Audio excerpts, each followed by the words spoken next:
Everybody, this is the full view on SABC News. We turn our focus now to international news. With the French presidential elections fast approaching, officials in Brussels are facing a nervous couple of days as they await confirmation on who will win the keys to the Elysee and represent France in the European Union and NATO. The election takes place on Sunday and will see the incumbent, Emmanuel Macron, go head-to-head with far-right candidate Marine Le Pen. Rosie Birchard reports from Brussels. There's a nail-biting weekend ahead for officials and leaders here in Brussels. A Macron win would mean continuity, but a win for Le Pen would spell major upset in the city's big multilateral institutions we have here. Now, Marine Le Pen is known for her Eurosceptic views. She wants to return legal powers from Brussels back to Paris. Now, that might not sound radical, but it essentially would mean tearing up and rewriting the bloc's founding treaties. And beyond that, France is simply seen as one of, if not the most important members of the European Union. Some analysts warn that the bloc simply couldn't withstand a Le Pen presidency and it could spell the beginning of the end for the EU. Now, France also currently holds the rotating EU Council presidency, and through that it's trying to put relations with African countries high on the agenda.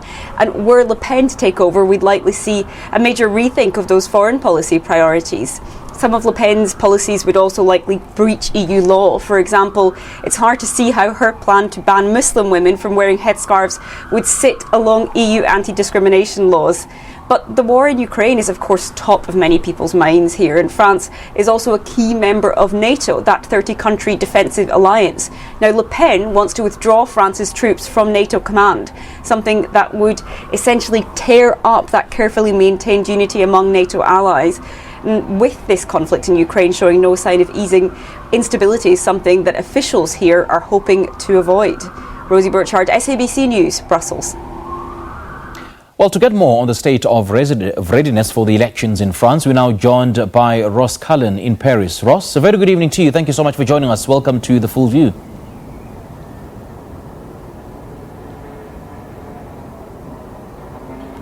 Good Ross, evening. Just take us through the state of readiness for election this coming Sunday. Yeah, so Sunday is the decisive vote in the French presidential election. We had the first round 2 weeks ago.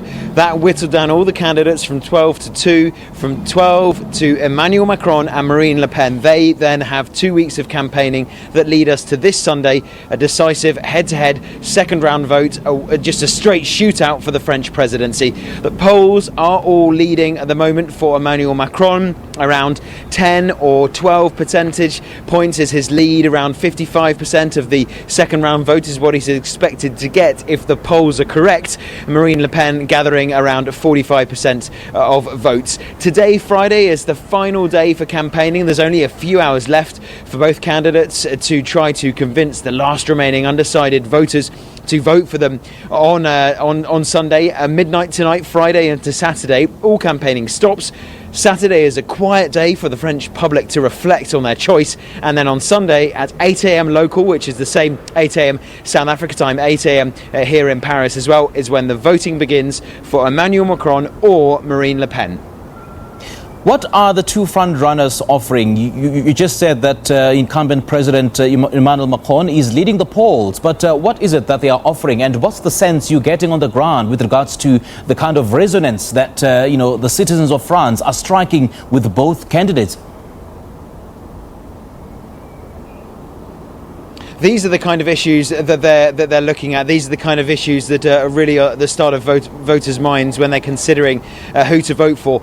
Number one is the cost of living crisis, purchasing power. That has been really a fertile stomping ground for Marine Le Pen over the past few months, even since last year. She's been visiting communities up and down the country, specifically listening to their economic concerns about rising prices, about rising inflation. She says, I'll cut prices, I will cut value-added tax on fuel, I'll scrap it on hundreds of other goods. She says that is the way forward.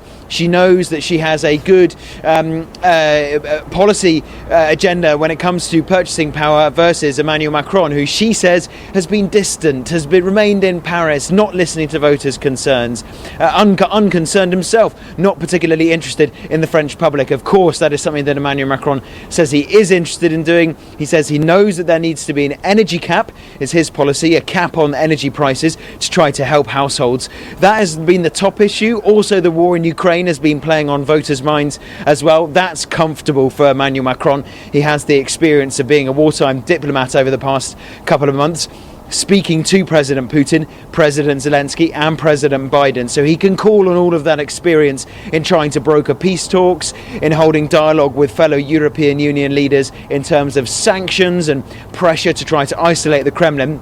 Whereas Marine Le Pen, well, Macron says Russia is her banker. She took out a loan in 2014 from a Russian bank for her party. She's been pro-Putin in the past in her sympathies and her policies.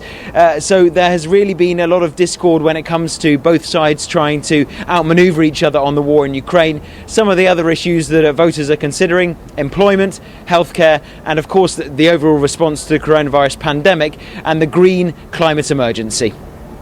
Now, we've seen President Macron lashing out at Marine Le Pen and essentially accusing Le Pen of trying to divide France and stigmatizing the Muslims with her proposal to outlaw the hijab in public. Just how big an issue is religion in France, and could it be perhaps a deciding factor? Well, it's an interesting one because secularism is written into the 1905 constitution here in France, dividing church and state. It means that in places such as public schools, children aren't allowed to wear Christian crucifixes or wear Muslim headscarves. So they're not allowed in public schools to do that, or in public workplaces. But if you're walking down the street, if you're in a park, you can wear religious headwear or religious necklaces, for example. Emmanuel Macron says, I've got no problem with that. I will not ban the hijab. I will not ban the Jewish kippah. I will not ban Christian crucifixes. If you're going about your business, walking down the street, you'll still be able to wear the hijab, for example. Marine Le Pen, one of her top issues is wanting to bring in a ban on the hijab. Emmanuel Macron yesterday went to one of the poorer suburbs of Paris, where you do have a lot of French Muslims, a lot of French immigrants, and he was reinforcing his belief in the freedom of religion that is enshrined also in the constitution. He did say that, you know, it's an issue inside public bodies and public estates, but inside, when it comes to the public street in a park or walking down the road, I've got no issue with it. You will still be able to wear the Jewish kippah or the Muslim hijab under my leadership, something you will not be able to do under Marine Le Pen if she were to be president, a policy she has campaigned relentlessly for over many years. All right, Ross, great chatting to you. Thank you so much for joining us this evening. All right, Ross Cullen there speaking to us live from Paris in France and just giving us an update on the upcoming French